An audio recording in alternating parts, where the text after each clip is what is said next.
Okay, this is Art 1.2, and this lecture, the topic is early photography, and we will have several facts about early photography that I'll just now give you before we start with this first slide, which is on your list of terms to know, and that is for week 15. Now, I know some of you will realize or remember that we didn't get to the last two slides on Monday of 20th century architecture. If time permits, we'll do that today.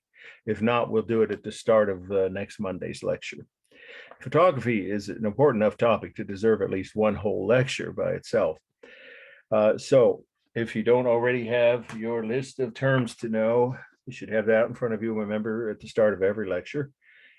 You can see that if you flip over, right, to the five main development near the bottom of the page we covered last week, or actually the last three lectures, we were dealing with early modern architecture, and we already covered the five main movements of early modern architecture and the three main features of skyscrapers. So now go to the bottom of the page, you'll see the list of five main developments of early photography, and I'll just give you a brief overview, as part of the context for today's lecture.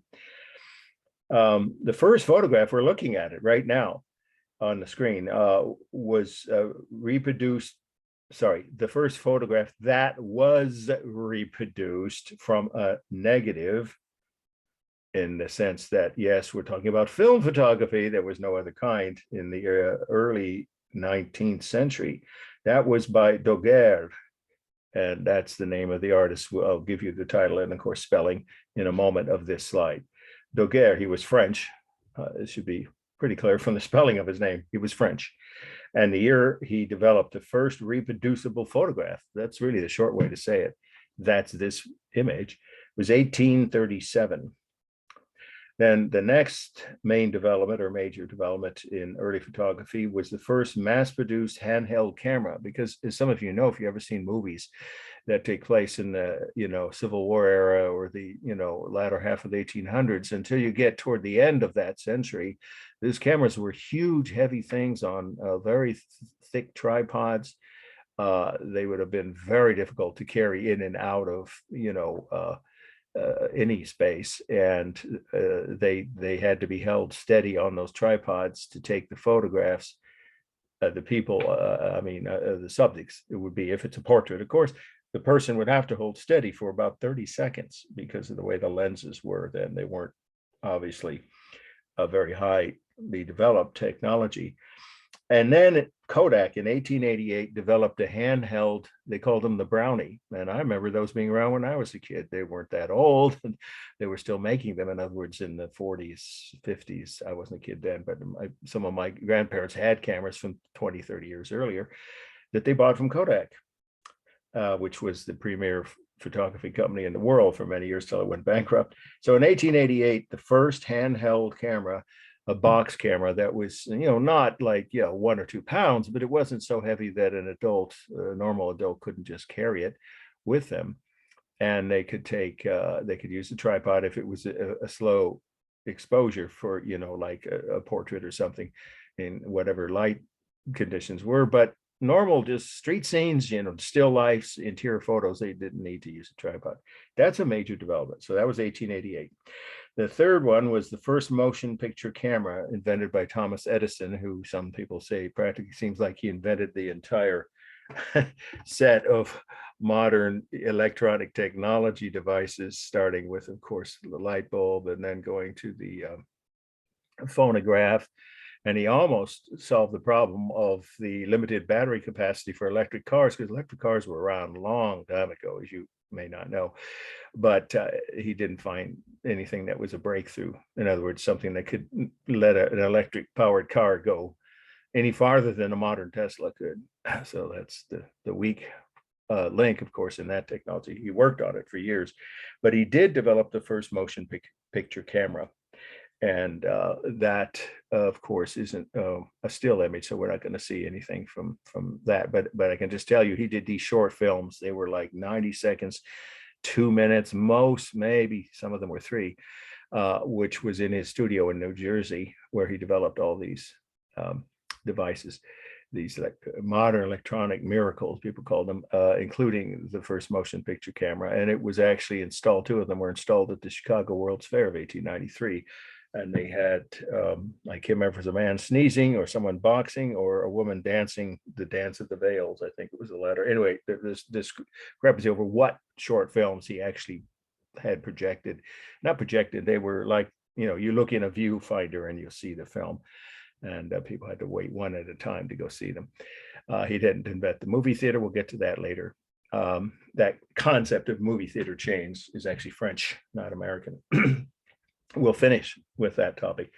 And then the last two developments are the first reproducible color photograph was also by a Frenchman. You see how much how important a role the French played in the development of early photography. Excuse me. There's something in the air here. It feels like spring. I don't know where you guys up there in Santa Rosa or Petaluma, what the weather's like, but it's actually warm enough to need a fan. We are in late November. So to finish up, the first reproducible color photograph was by Lumiere. He was one of the two brothers that developed the whole concept of movie theater chains in France.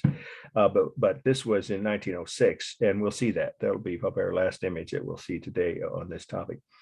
And then the first color film that is commercially produced, mass produced, affordable, available over the counter, et cetera, that you could just take to a drug shop or wherever you bought it and have developed was in 1933, in time for the 1933 Chicago World's Fair, another great event, 40 years after the previous one. And my father, when he was a little tiny kid, remembers his father, my grandfather, of course, taking a Brownie camera with Kodak film and taking photos, which unfortunately my family lost. It'd be worth something now, of that World's Fair when they went to visit it from Ohio. So millions of people took photographs at that fair with their first color film bought from Kodak. Okay, here we go. Our first must-know slide. This is, okay, there are different titles given in different texts, but we go with what Stockstead has. The Artist's Studio, right? Just like it sounds, the artist, three words, the Artist's Studio. Daguerre is the name of the photographer. Daguerre, 1837. Several things about him. He was experimenting for years before he was able to find the right chemical composition and the right type of material, and it wasn't a negative like some of you still do, right? Or take courses at the JC. I know they offer them on film photography. So it wasn't that saying kind of, it was on paper, actually, as I recall, that these photos were reproduced, but there was a negative, a plate. If I recall correctly, it's either glass, you don't need to know that detail, but there was a kind of negative surface in the camera, which then, of course, the light coming through the lens would then create the image. And then that negative could be taken out of the camera and through another step or two, it could be reproduced on a flat surface. I'm pretty sure the first photographs were on glass, actually. They were on glass. And then they, soon after that, developed a way to put them on thick or heavy paper so that, you could look at them and frame them if you wanted to in your own home.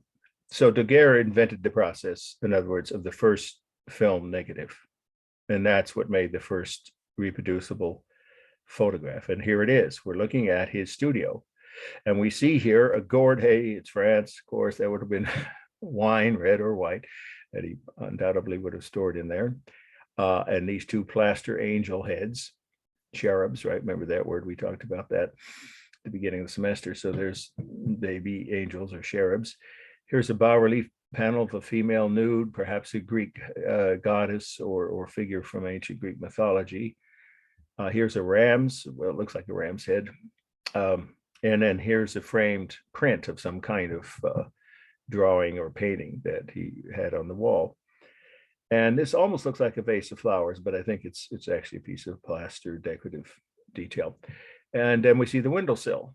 The light is so bright coming in, and they didn't have the kind of filters that soon were developed, well, within a few more years, to compensate for the excessive daylight coming in through the window. So that's why the area in the upper right corner looks so bright. But nonetheless, it's very sharp. And when you think about what this was, it was revolutionary. The whole world took notice. And he patented the process, but soon after, other people came up with very similar processes in other countries and either ignored the patent or created their own patents with their own governments, like in England and the United States. So began the whole process of mass photography by everyone from, individual amateurs all the way up to professional photographers working as journalists for newspapers or magazines, but that took a while, the latter step.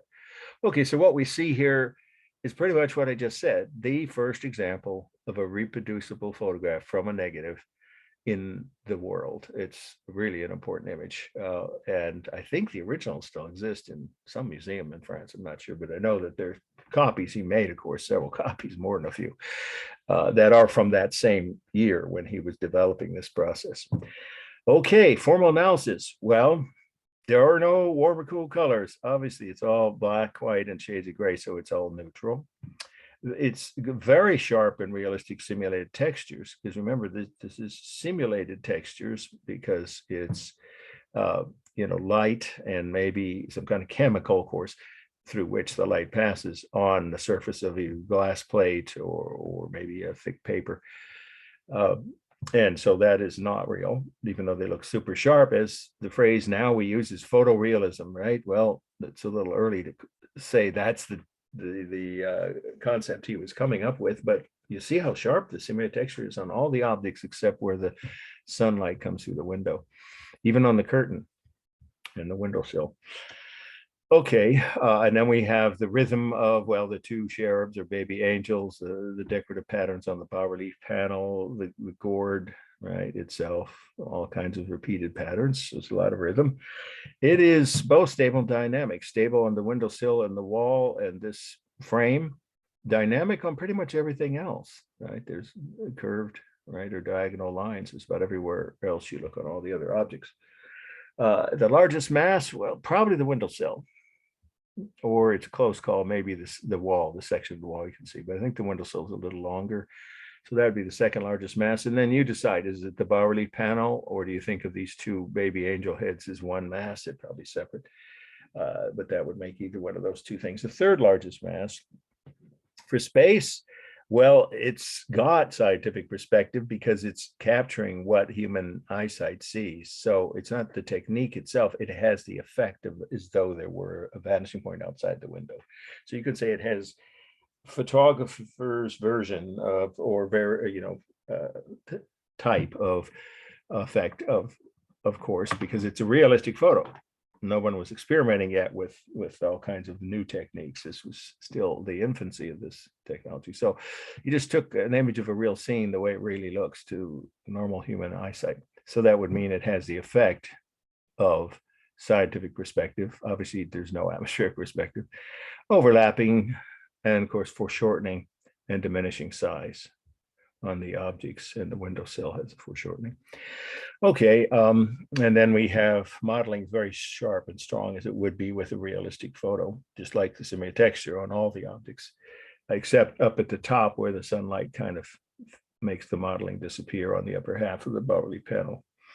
The line is visual line everywhere, but it's carved on the actual object. So you could say that it's carved here, and visual lines on the edges of the framing of the photo, or it's not a photo, of the print, and the gourd, and the edges of the windowsill and the wall. And there's no distortion of proportion or scale here.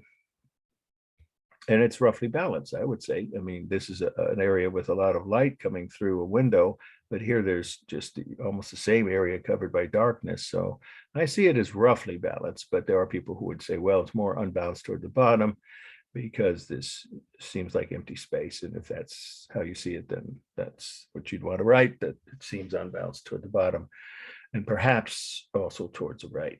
if you count the upper left corner, sorry, where the sun is empty space. Okay, let's move on.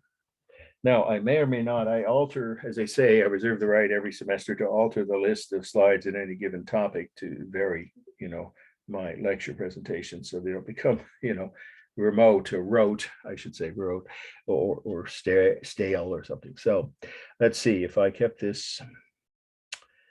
No, I didn't, but I'm going to tell you about it anyway. You don't have to take notes now on this, since it's not on the syllabus. You don't have to study it, but I think you'll find it interesting, and I'll keep this brief. We won't do the formal elements. This is by Talbot was his name. Edward Fox Talbot, interesting name, British. You might be able to tell by the name of a barn on his own property that was hundreds of years old. Maybe you can tell by the texture. And again, we don't do the details, but you can see that of the old rough stone. And look at that ancient wooden door with nail studs, probably meant to deter robbers or thieves or enemy soldiers in a war. I mean, this is probably a medieval barn, right? Or, from maybe Elizabethan times, hundreds of years old. And he made a still life. And he came up with a process where his camera lens that he developed was a little bit more able to take compensation, like I said, compensate for the varying degrees of light. And the way that shows up is, look at this. These are these diamond pane windows they have on medieval buildings throughout Europe, especially in England, of course, or even all the way into the 1600s, right? And you see the light barely filtering through, but it's not just a blast of sunlight or, just a complete washout. And the light is accurately captured on the door, the alternating light and dark areas, as well as on the wall and on this lamp, hanging lamp.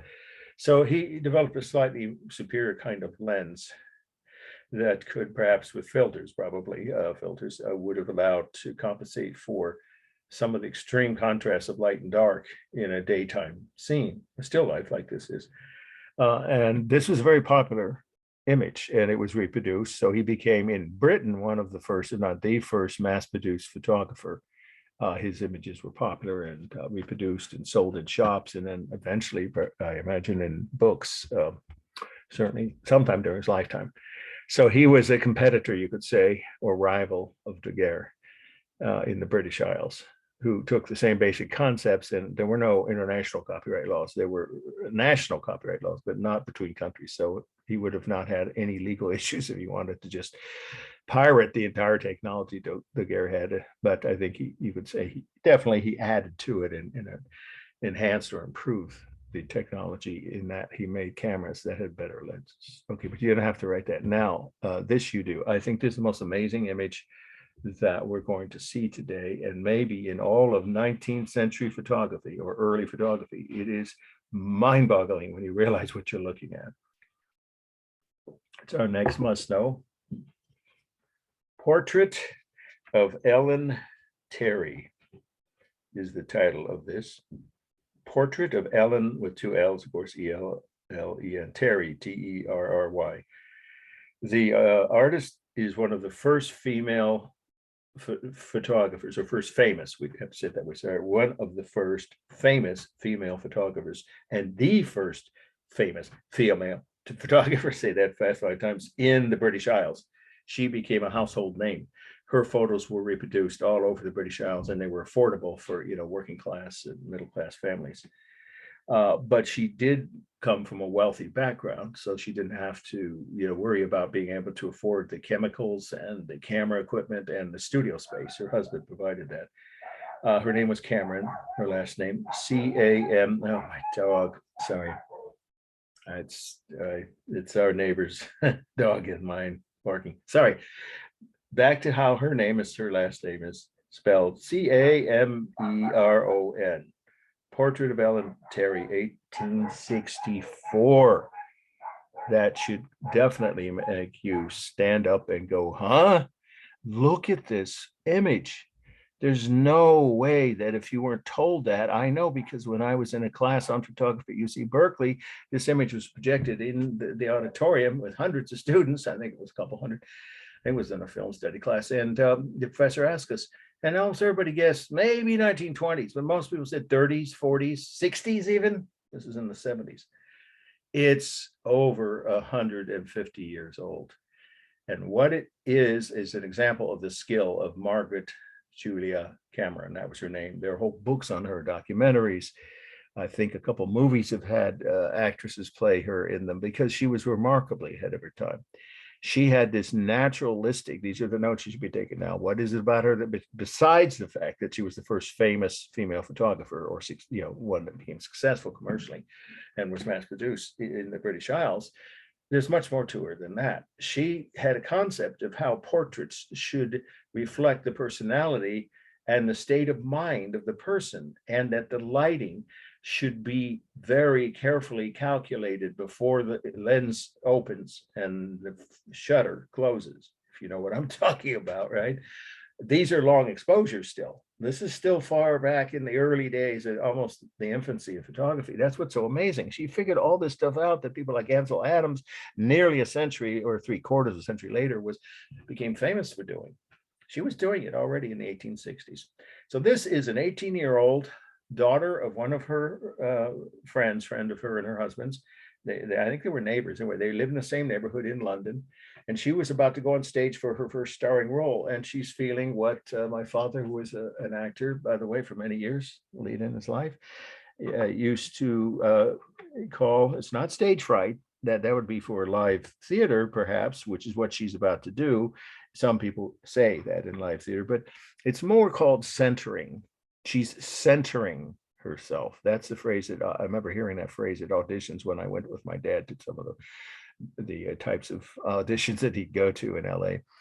She's centering herself for this really intense experience of it being in front of the world. In essence, London was the center, of course, of all these mediums at this point: photography, theater, and of course, one of these centers of painting and architecture.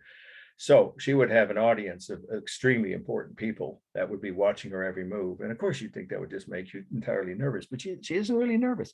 She's thinking about how to do the best performance she possibly can. And it turns out she became a very successful actress. But look at the way she's dressed. It's a 1960s peasant blouse, like students at UC Berkeley would wear when I was a freshman there. And the wallpaper looks very 40s or 50s, doesn't it? It doesn't look like typical Gilded Era Victorian, overly busy, extremely decorative wallpaper. And that's probably due to the taste of, I think it was in Margaret Cameron's kitchen that she took this photo. In any case, she set up the space and the time of day, the lighting, and she would then give some instructions to her subjects, but not tell them exactly how to pose. It's called the natural or naturalistic school of photography, and she was one of the first famous one, certainly in the British Isles, to even try that. Succeeded immensely. This was very popular image, reproduced for decades. Okay, that's the whole meaning here.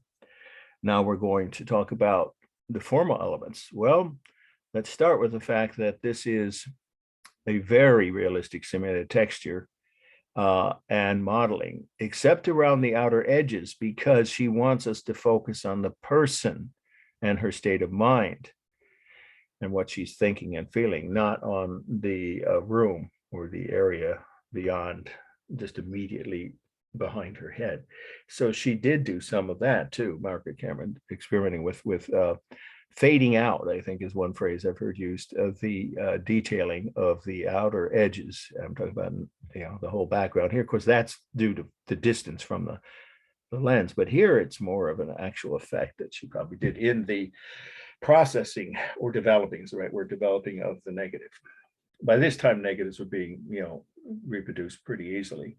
And they still didn't have that kind of mass-produced, the Kodachrome and Kodak film that doesn't come till the next century. But glass negatives, but they could still quickly be inserted and removed and then taken into a darkroom and reproduced as images, mass-produced if need be, in an individual darkroom. Okay, so she has an effect here where there's some slightly diffuse modeling on the very outer edges, to say it that way, but otherwise the main topic, the subject of the young woman, is super clear and sharp in both simulated texture on everything: hair, skin, clothing, and the modeling. It is very carefully balanced, beautifully balanced.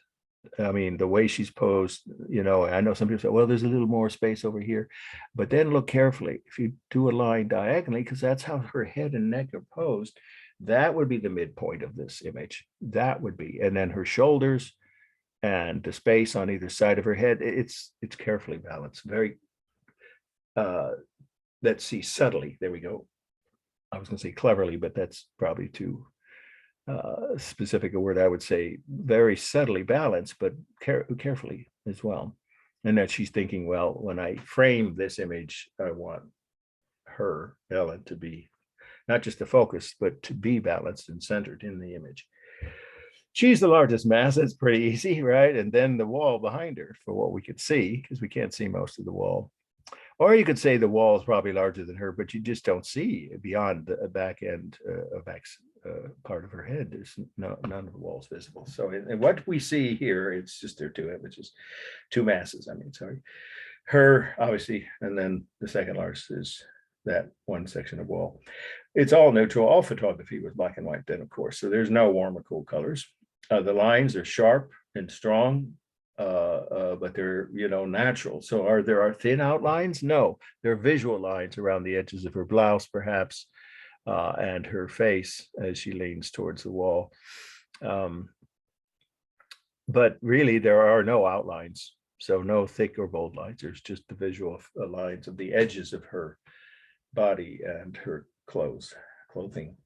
Okay, and then we have the rhythm, of course, of her eyes, the bangs she has behind her ear, the pattern on the wallpaper, her hand, the fingers on her hand, and so forth, the decorative detail on the blouse, lots of rhythm. In this, it is, I think it's dynamic in that it's her leaning forward. Of course, that's obviously dynamic at the diagonal from her neck up, but it feels more stable than that because she is in a stable frame of mind. So it's ironically, the wall behind her, of course, is stable, both dynamic and stable. I would say almost equally so. And there's no distortion of proportion or angles. And for space, there's just overlapping. And I would say there's a little bit of foreshortening on her shoulders.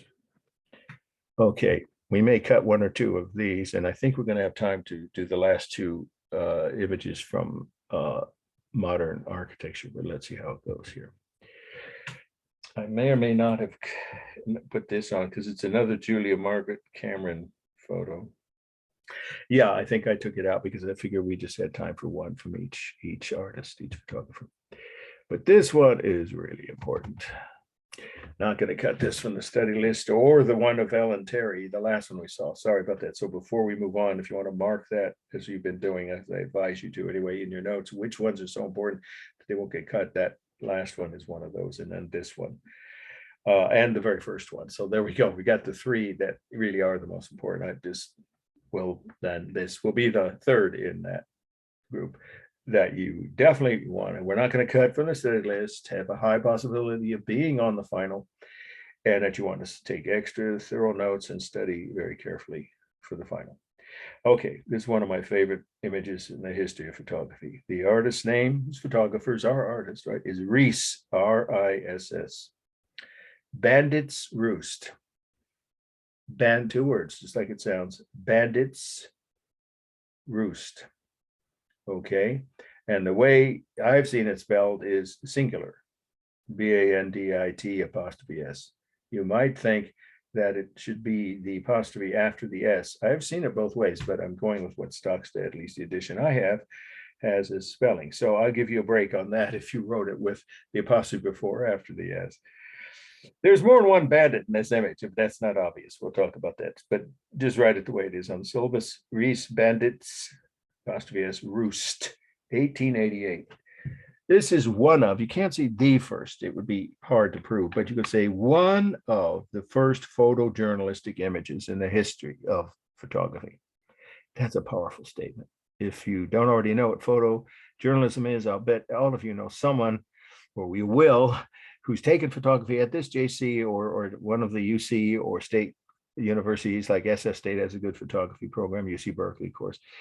I assume Stanford, where you take photography to another level. You try to make a statement about social conditions or some kind of issue or cultural problem, right? Or injustice, however you want to word that, that you see with your eyes, but that most people ignore. So photojournalism is meant to emphasize, and should be writing this now, what that means. And this is one of the first photojournalist images ever reproduced. It was in a series of articles in the, I think, well, I don't know, the New York Times, I don't think it was, just say a major New York newspaper at that time. That makes it really ahead of its time. And again, what is the point of photojournalism? To bring the public's attention to some issue or problem in society that the photographer feels is important enough that people should know about, should pay attention and learn more about. What problem? Well, you might be able to guess, but if not, here's what he was doing. He went through the worst slum neighborhoods of New York City, where poor immigrants, yes, they were mostly European at this point. There were some Asian areas, certainly already there was a Chinese American community in both San Francisco and New York and even Chicago by that far back, but they were very small. So at this point, it was mostly poor European immigrants who were crowded several families into each little apartment. They were called tenements, but the right word is slums. So this was a slum. But the word at that time that the media used, and even social workers, there was a social worker profession back then. We're trying to help these people, and they called them tenements. So he talked about them that way. He said, people in America might or might not realize how bad living conditions are for newly arrived immigrants, or even sometimes for many years, possibly decades after they arrive as first generation immigrants in these horrible slums or tenements in New York City, which was already the biggest city in the United States, well over 1 million by the time this was taken. It was one of the largest cities in the world. For a while, it was the largest city on earth. Still is one of the 10 largest.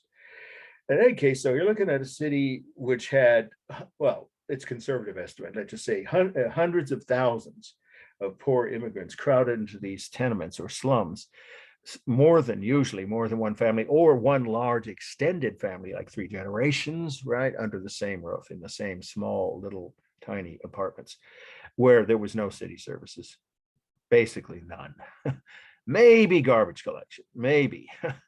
But you could see that there was, of course, they had to have electricity, and they didn't have running water either. They used to have to pump it. So these people lived at the very lowest rung, economic rung of American society, along with sharecroppers, and of course, most African-American families, majority of whom then lived in the South, obviously, under Jim Crow. But these people were definitely more likely to suffer from crime too, because guys like this, who were from that area or possibly a different area of New York, would come into their neighborhood and, of course, take advantage of the fact that there were no police, or almost no police. There were some police. By this time, there was a New York City Police Department, been around a few decades by this time, but either they didn't patrol as often, or otherwise some of them might have been looking the other way, or even corrupt. I'm not saying that most of them were, but at least some of them were known to have been paid or bought off by thugs who were then victimizing their own, right, immigrant population and any other person who wandered into that neighborhood. So that these 2 guys are not obvious are thugs. In fact, it's amazing to me, that he didn't get mugged when he took this. He was taking a risk. He went with, I think, 1 or 2 assistants into these neighborhoods and took all these incredible photos. This is the one that captured the public's imagination most powerfully, most vividly, because this guy would beat you to death as soon as he'd say hello, right? And this guy here is probably the lookout and maybe even the boss of that gang. And these were gangs. These were urban gangs in every sense of the word. And yes, some of them already had guns. So most of them used knives and clubs and brass knuckles and things to enforce whatever criminal activity they were engaged in, and collecting money from people like legitimate businesses. So they were victimizing their own people. But the point is that Rees was saying, but this is where so much of the root of the crime is. And of course, it's in these horrible living conditions. And he produced a series of articles, which he contributed to. I believe he at least wrote some, if not all of those articles, certainly had some role in writing them, but mostly it was his photos that went with the articles in one of the major New York newspapers. I don't remember which one it was, probably one that's long gone now. And yet it was being read by hundreds of thousands of people, and they would see these images and read the text that went with them about these horrible living conditions, and maybe begin to think the city should do something to help a little bit with better housing, more sanitation, better police, right, protection, and all those other things that they weren't doing before, at least in these kind of neighborhoods. Oh, it was a very powerful message, and I think he won several journalistic awards. I can't remember if he won the Pulitzer Prize or not. He should have. It didn't exist as far back, so no, he didn't win it, unless he kept working after 1901. I think is when that organization started giving out awards. So this is before that, but he won national and international recognition for his early photojournalism. Okay, that's a pretty important milestone in the history of photography, or you could just say journalism in general, whether written, visual, or both. In this case, both. They went together. Formal analysis, balanced. Oh yeah, very carefully. These two guys here with the edge of this, and there's another person here that's cut off the edge of this image here. But in case the wall here and the wall there, and the alley right down the middle, and the people standing on the stoops. If you're from back east, some of you know what I'm talking about when you say that's what you did in the summer when it was hot in Chicago, Boston, Philly, New York, all those big cities back east. You had nowhere else to get out of the heat because they sure didn't have air conditioning, and I never did my whole upbringing. So you just sat out if you could find a shady spot, or fanned yourself on the stoop, and that's what these people. So obviously you see the balances here. It's roughly balanced left to right, and the hanging laundry balances out with the slimy, and that is slime, and you don't want to know what's in it on the pavement there. That's, or the stone alleyway on the ground there. That is slimy from all kinds of horrible things that were never washed or cleaned up by the city. That roughly, that area matches, of course, with what's above it, with the hanging laundry. The rhythm is obvious with the human figures, their hats, the buildings themselves, and the siding on this one, and then the hanging laundry, so forth, the windows. It is more stable than dynamic. Of course, there's diagonal line leading into the horizon here.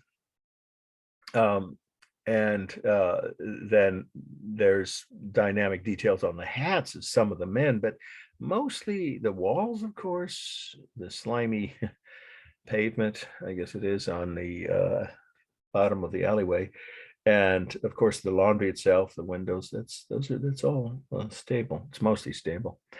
The largest mass, well, that's hard to say, but I guess this building, you can see a little more of the wall on this side, even though most of the latter portion of the furthest part of it is obscured by these two people and the hanging laundry.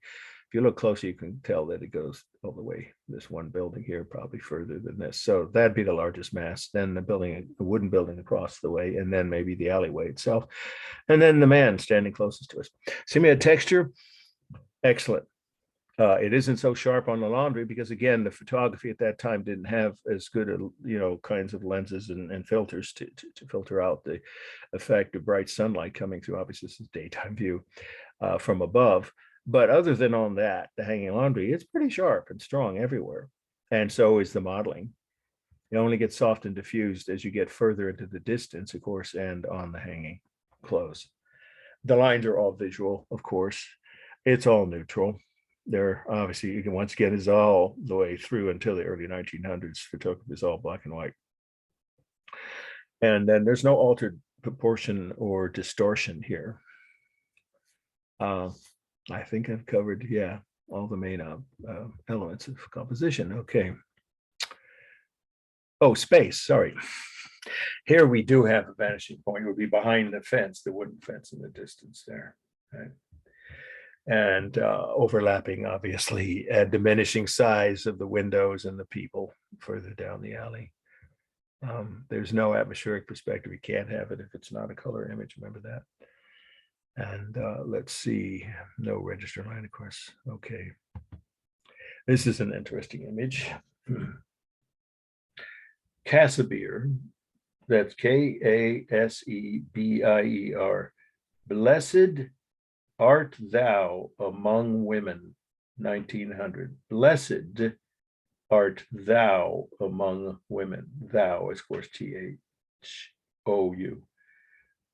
This 1900, sorry, it's the year. This is, she was, Gertrude was her name, Casimir, was one of the first famous female American photographers. She began working at least in the 1890s, well before 1900. But by the time she took this image, she had become well known, and her photos were selling, to people, prints of them, of course, for their walls and homes, maybe even public spaces. This is a mystery about it. And when I teach in a live class, whether it's online or in person, I always ask people, so obviously I can't do that on this recorded lecture. So I'll just get straight to what's going on here, which is people look at this and they assume that this is a little girl. It's a little boy. There is some debate over that, but I happen to know from my own family, when I had a great uncle who was raised during this same period of time. I remember him vaguely. He lived into my grade school ages or period of my life, and would come visit us. And there were photos in his house, the house that he had grown up in, he inherited from his parents, of him dressed just like this. And many other people, young boys, were until 10, sometimes even 12, by upper middle class. We're not saying the average middle, certainly working class kids would not have been dressed like this, or if they went to school like that, they'd have been mercilessly bullied. But some upper class definitely, and even upper middle class kids did. So it's the mother of a young boy who's going to school, and we don't know, but it must either be a new neighborhood or a new school in their neighborhood for the first time. And look at his face. He's nervous. He's worried. What's going to happen when I get to school? And the mother is saying, you'll be fine. I taught you how to behave with girls and, females in general. When you get to know, maybe he'd gone to a all boys school before this. It's quite possible if he's from an upper middle class family. But it might be, in other words, could easily be his first experience, this first day at school with, female students in his own classes, right? So he's nervous about it, and his mother's saying you'll be fine. Just behave respectfully the way I taught you before. She sends him out the door early in the morning to go to his first coeducational classroom setting. It's a very subtle but very important statement. And she even might say, you might find that you'll be popular if you are respectful, and you address and relate to these young women properly the way I taught you, that they'll actually like you. So blessed art thou among women is actually a line from the Bible about Mary, mother of Jesus. And some people assume it has a religious connotation. There is a print on the wall that might be a saint. You can only see the bottom half, so we can't tell who it is. A saint from the Bible, a Christian saint, or maybe even Mary. But this, even if he was going to a religious school, he's definitely at some point here about to encounter the female of the species in his probably first encounter. So he would, of course, be anxious, and his mother's reassuring him. Very subtle, but very important message. Okay, so formal analysis. Well, as we see, there are two images, and they are roughly balanced because the mother's head leans over almost into the middle of the image. So if you look at it as like a kind of a bell shape, right? Then other than this empty space here, it could be considered almost like one mass. And if you look at it that way, then it's balanced. Left to right, but top to bottom, there's empty space above both their heads, so it's unbalanced toward the bottom. If you break it down to masses, clearly she's the largest mass, then her son, and then the floor. These are wooden floorboards, it looks like. The silhouette texture is superb on the boy and his clothing, and on the floor and the door frame, but she's soft focus, and that's probably done in the developing room. To make her seem soft and gentle in her, very motherly advice to her son.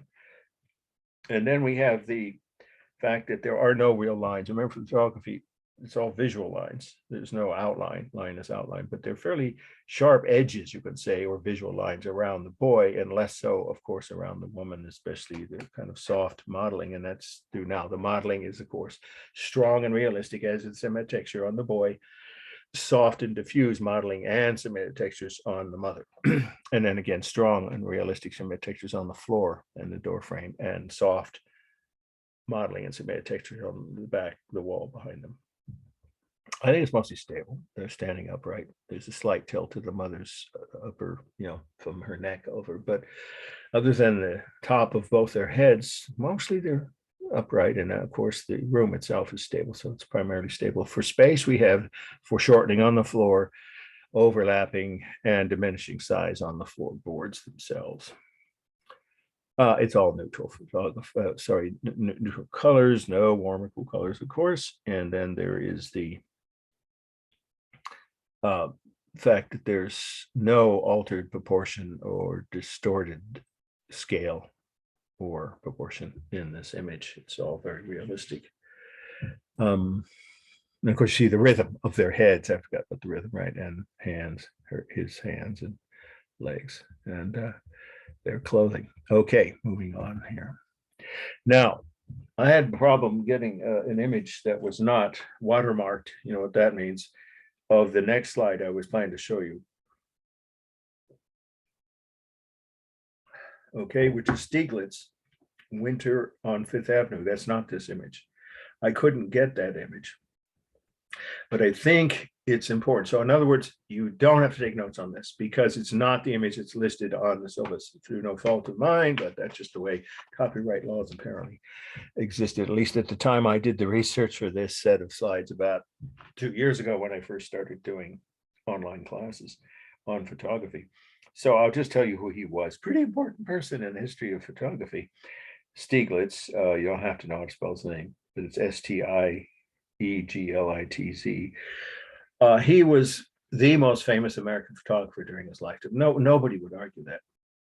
And he became first the what do you call it? Mentor. Yeah, there we go. And then later husband of, right, the photographer who did Black Irises, George O'Keeffe. Not Black Irises, well, actually, yeah, no, I can't remember what different colors, flowers, and famous still lifes and Western landscapes. But she learned photography first from him. She was already a painter when he met her, and they were like 25, 30 years difference in age, and he was already a famous photographer. So he helped get her career started. They did actually love each other from everything I've read, and they married and were married for 30 years before she left him and moved out west and decided she was going to come out of the closet. It's an interesting story. Yeah. George O'Keeffe. So he was George O'Keeffe's husband. If for no other reason, that would make him, more than a footnote in history, but he was already an established artist. He was taking photos of New York City life. And here's one that he was taking of the Flatiron Building, but it's not from the time frame that we're covering. And it is not the one on the syllabus. This is one of the first some people say the first skyscraper in New York City. I mean, look at the thin edge of it. We have buildings like this in downtown San Francisco and Oakland and other cities across the US and all over Paris. I think it's the first city to use these kind of narrow triangular lots this way. And it's 20 stories. And it was a Chicago architect that had to come from Chicago to show a New York construction company and the client who paid for the building how to design and construct a skyscraper. And we defined what skyscrapers were last week. So it's one of the first skyscrapers in New York. There were a couple before this, and ironically designed by a Chicago architect, but it's not on the syllabus, so it won't be on the test. Okay, this is the last must know for now, and I think we'll have time to do the 2 architecture slides that I didn't get to last week. So let's wrap up the photography one with this, and you can cross off the last 2 because we just don't have time for them. Anyway, the topic is early photography here. So obviously then Lang, take your pen right now, everybody do this, cross off Lang, migrant mother, not going to be on the exam. Okay.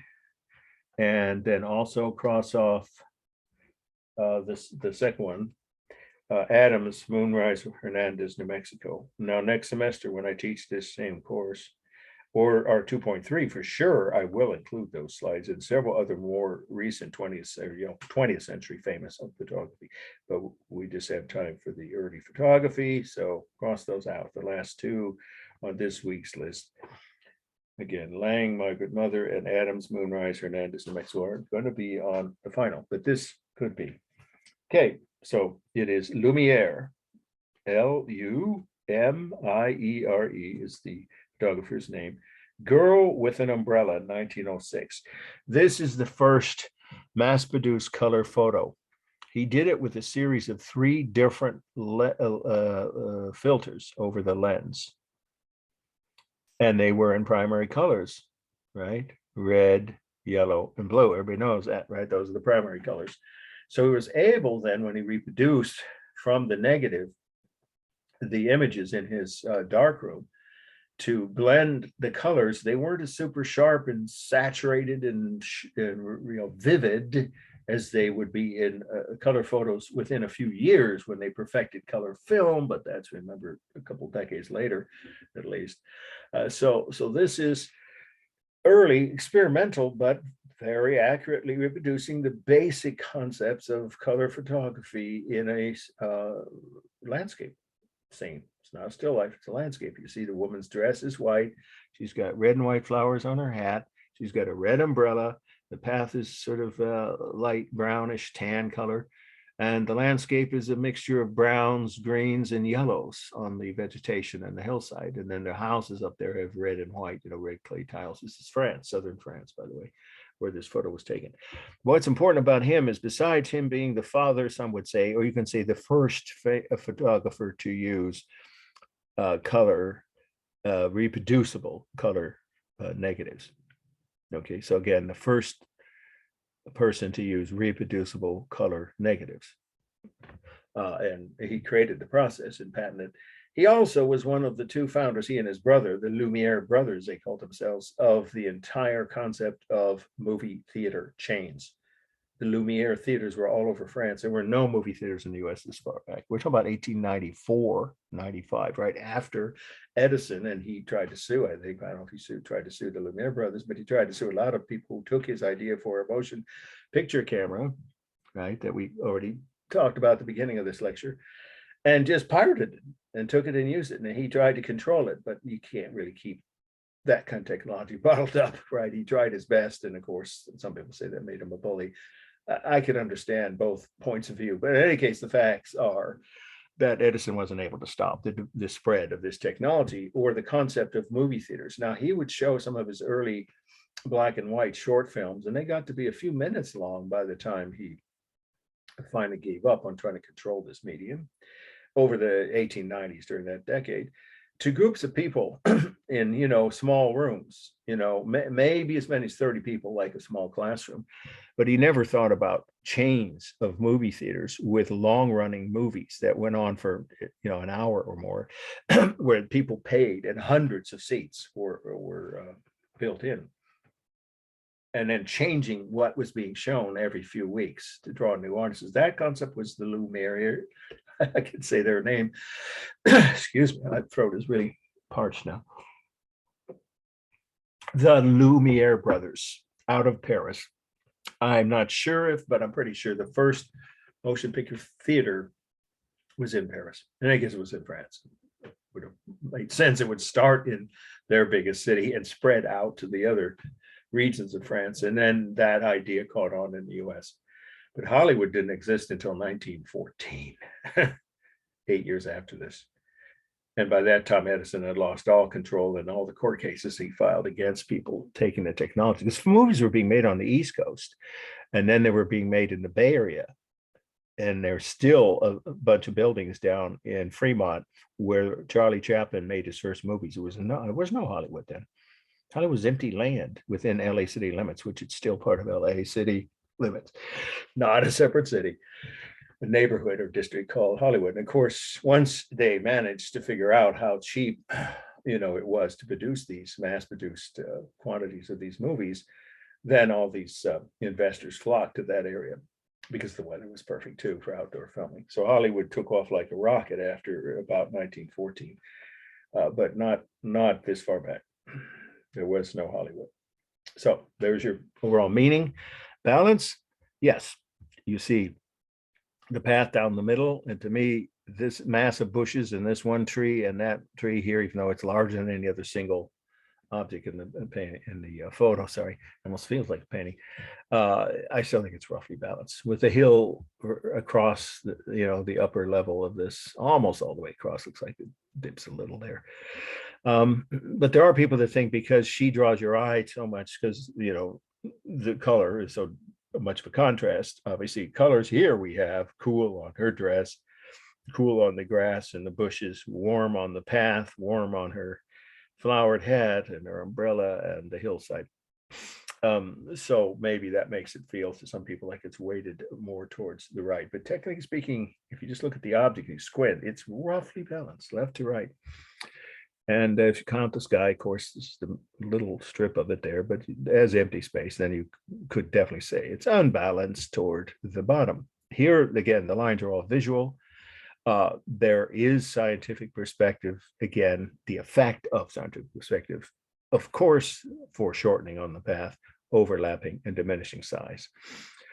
I would say yes, the largest mass, if you don't count the hillside as one mass, would be this tree. This actually looks like a dead leaning tree trunk, or the path, if you count that as a single mass, then the tree, and then if you break down each plant, you'd have to say her figure is the third largest mass.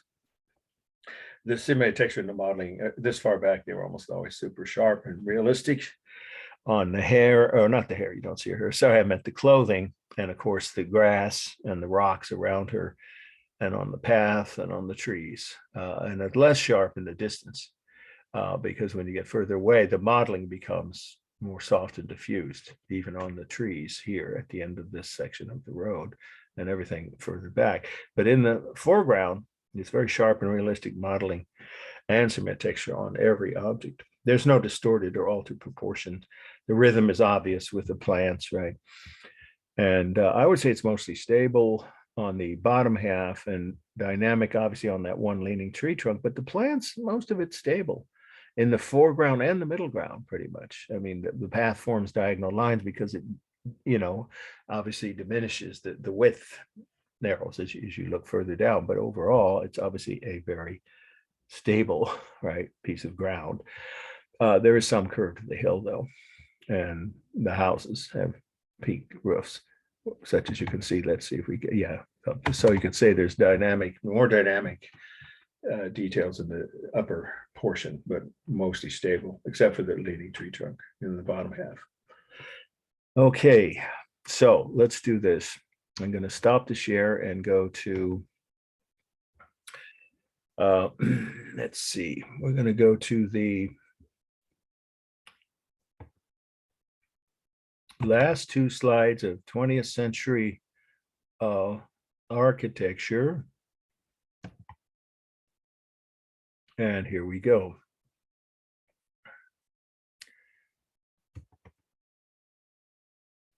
Now, I know I need to do screen share, so hang on, or else you can't see it. Okay.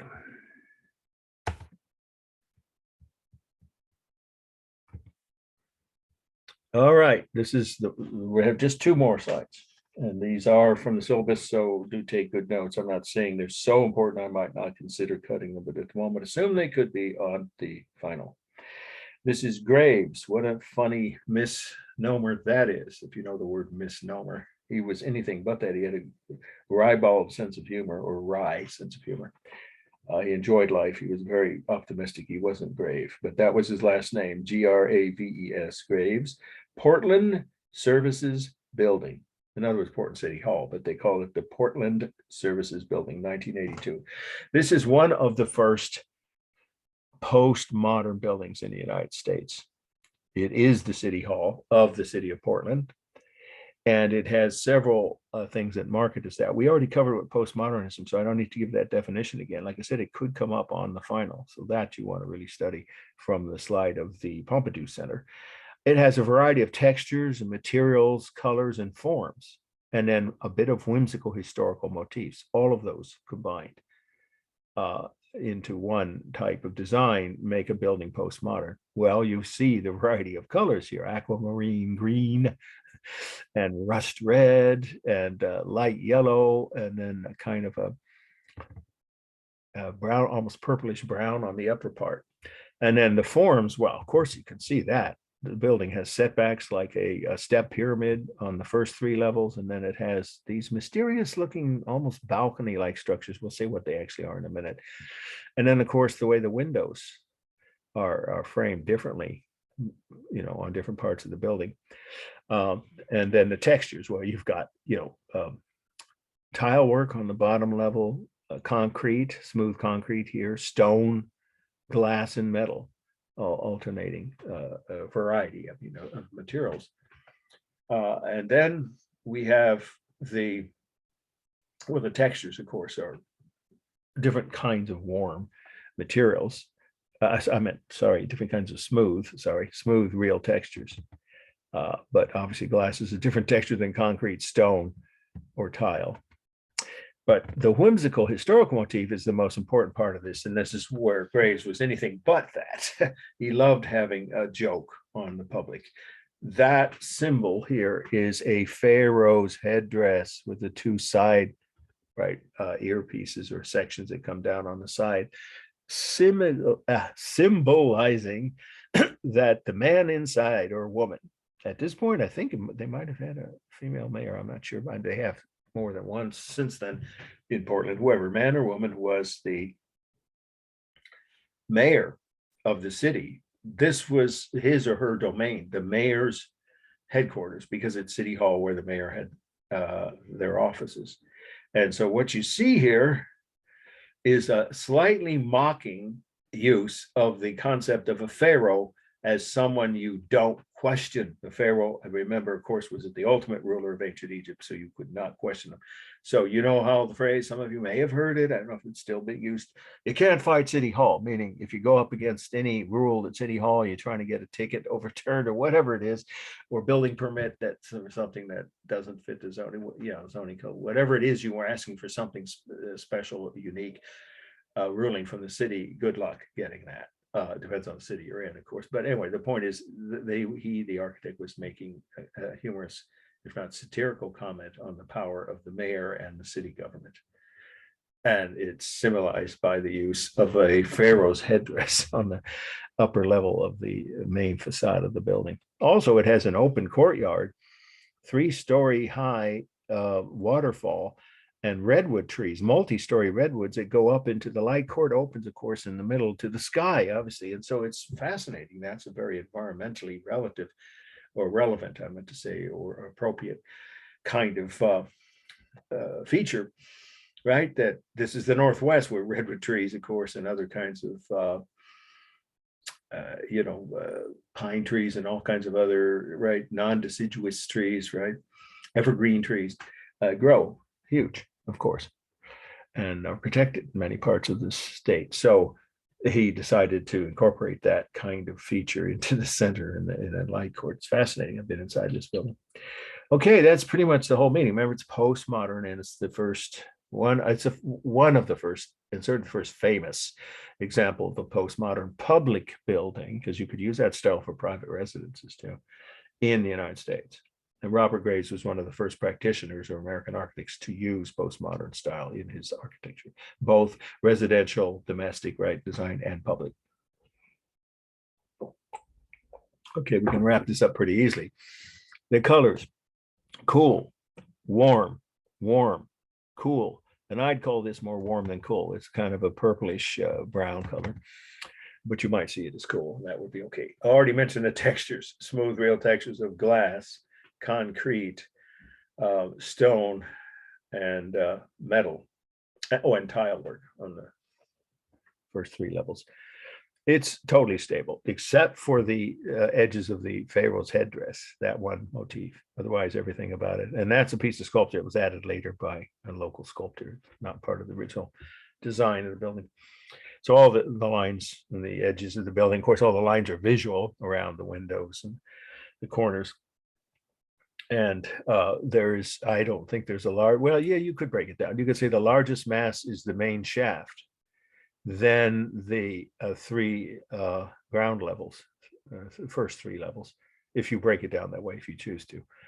And then you could say these balconies. Well, are they balconies? I'm not sure they're functional. I doubt it. These decorative pieces that are part of the pharaoh's headdress symbolism, if you want to look at it that way. And let's see, balanced, yes, definitely symmetrical on any facade. I've walked all the way around this building, and yeah, you definitely notice that left to right, it is definitely totally symmetrical, but yes, it's slightly wider at the bottom as it tiers out into three levels on the first three floors. It becomes wider so that it's unbalanced toward the bottom. There's no altered distortion. Well, you could say there is with the pharaoh's headdress. No pharaoh ever had a head big enough to fit into a headdress that was 4 stories tall. So you could say there's altered proportion or detail. I meant altered proportion, yeah, or scale. Actually, it's probably better to say scale, because that would be the ultimate size by comparison with a real pharaoh's headdress. It's definitely hugely enlarged from a real pharaoh's headdress. Okay, I don't think I missed it. Oh, for space. Well, it's a 15-story building with an open light court in the middle, and various sizes of rooms or offices on each level. That's pretty much it. So it's all real space. Okay, we're going to end up with, I'm going to just show you this image. We're going to wrap it up pretty quickly here. The last of the slides from Monday that we didn't get to, Pei, one of the great architects of the last 200 years, PEI. Pyramids at the Louvre, just like the word pyramids with an S, plural, at the Louvre, of course, is a museum in Paris, Louvre. Pei, PEI, 1989. He's an American-born Chinese American, in other words, architect, who became world famous long before he was hired by the government of France, not the city or the museum, but the whole government of France hired him because he won a competition. Hundreds of architects came up with very different ideas. He's the only one that thought of glass pyramids. To do what? To get you into the Louvre in under 2 or 3 hours. I used to wait that long to go into the Louvre before this was completed. And in the winter, it's miserable. Stand outside waiting to get into the biggest art museum in the world. So the directors of the museum asked the government of France to conduct an international competition. And the winner was not even French, nor was he European. He was Asian American. And believe it or not, France is a pretty liberal society by comparison in some ways with many others in the quote developed unquote world. But sadly, racism exists in just about every country. There was a huge negative reaction, most of it not race baiting, but there were some people who said, what are we doing picking a non-European, an Asian man, for this? Why can't we pick a native French person who's born and raised and whose heritage goes back centuries in our glorious country? And of course, the government of France obviously not ignored that, but pushed back against it and said, we picked him because he had the best idea. And if you've been to the Louvre since these were built, you know how successful it is. Now, the longest anybody waits is about a half hour to get in, because what he did was create 3 pyramids. This is the main one, the one everybody sees, and that's why I chose this photo. The other 2 are ventilation shafts, but the main entry is underneath the tallest or largest of the 3 pyramids, glass pyramids, of course, glass and metal, which you take an escalator and you go down to an open court. It's brilliant. And every one of the major galleries is accessible from that court. You don't have to be an engineer or, an architect to figure out how much more efficient that is than everybody waiting in one line to get into one entrance to the entire museum. With 2 million people a year, I think it might even be closer to 4 million, several million people a year come to this museum, of course, every month of the year. So that opened up the whole access to the museum to a lot more people each day. And for each group of people, a lot shorter wait. It's just a brilliant solution. And then, of course, he also, he also designed the world's largest and by far best food court It's incredible. There's food from all over the world that goes beyond where the entry level is. It's all underground now, right? And where the access to each gallery that you want to go to is all within sight as soon as you get to the bottom of the escalator, and then you pay, of course, for your ticket, and you can go any gallery you want from that court. But also you can go in one direction further along, and you'll get into this incredibly huge food court, which is all underground. It's a brilliant solution to problems.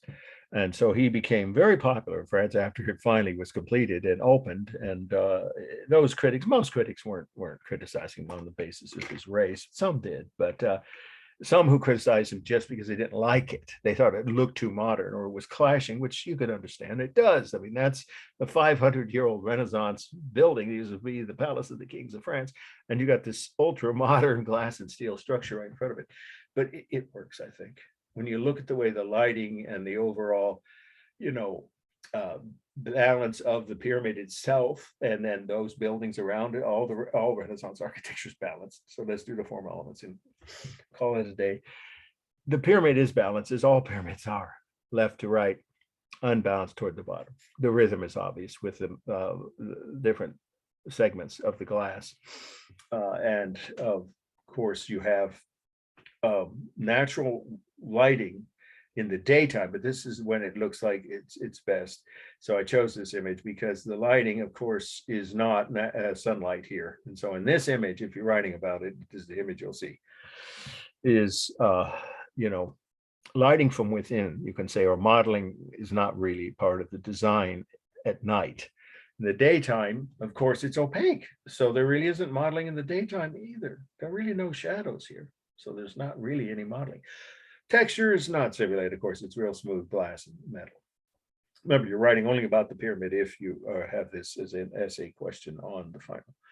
It is stable and dynamic. It's stable on each, at the angle they are, as you say, the whole thing is dynamic. Yeah, I was going to say each frame, individual piece of metal could be considered stable. Really, the way they're arranged here, when you see them at an angle, forming an angle like that. So really there isn't any stable part of it, except the base, of course. So that is stable. There's only one mass. Well, this is the largest mass. The other two smaller pyramids, I'll go ahead and show them to you here, but you wouldn't see them on the exam, are, see, there and there, and they're ventilation shafts, but you won't have that image to look at. So you can just say this portion is one single large mass. For space, it's about a 45-foot tall pyramid, which opens into a underground courtyard, a large open underground. There's no, walls or barriers of any kind. It's one large open underground courtyard, allowing access to all the different main galleries of the museum from one space. Brilliant. So it's this opening here, though, is about 45 feet high, and you take the escalator from the entrances over here. Of course, the rhythm is obvious with each individual pane of glass and metal framing. And then I already mentioned space. Let's see, balance. Yeah, there's no altered proportions or distortions here. And the colors at night, it's warm because of the way the light reflects the warm yellow lights on the buildings behind them, on the actual Louvre Museum itself. And that's not an accident. He wanted to have warm colors. But in the daytime, it's neutral. There's no color at all, just the sky. You can see through it. Okay, I think we've come pretty close to, I think we've covered everything. Texture, modeling. I think that's it. Okay, I'm going to do stop share, and then I am going to go ahead and say something about this for those of you who may or may not know.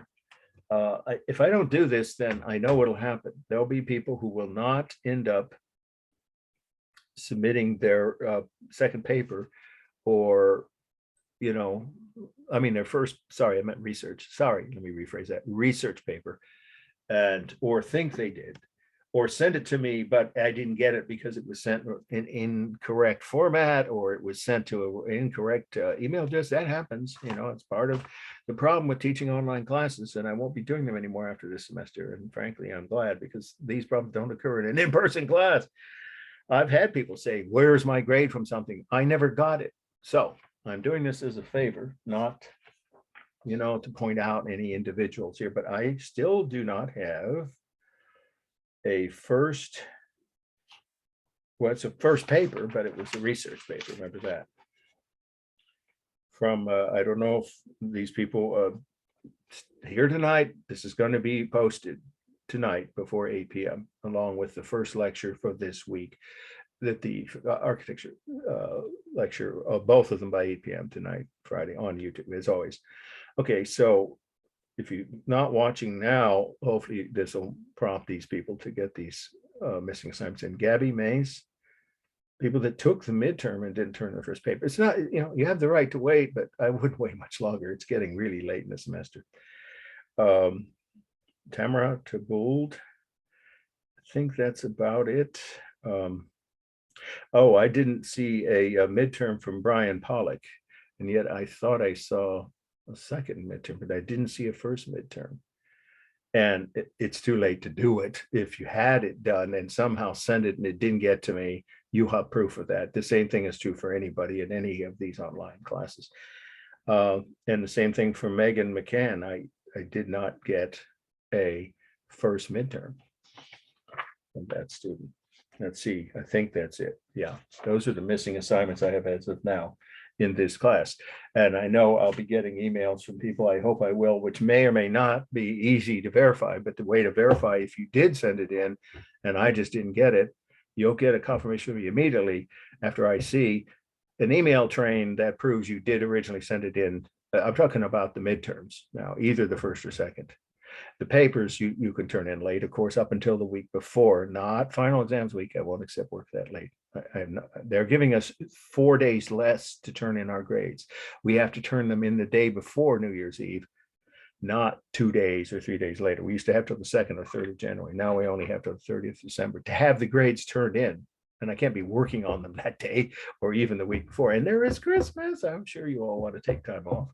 I certainly will with my family. So don't wait to turn in any late work. I won't be able to accept it. Extra credit, yes, but no late work. Any day after the last lecture, okay, the week prior to the final exam week is your deadline for any late work.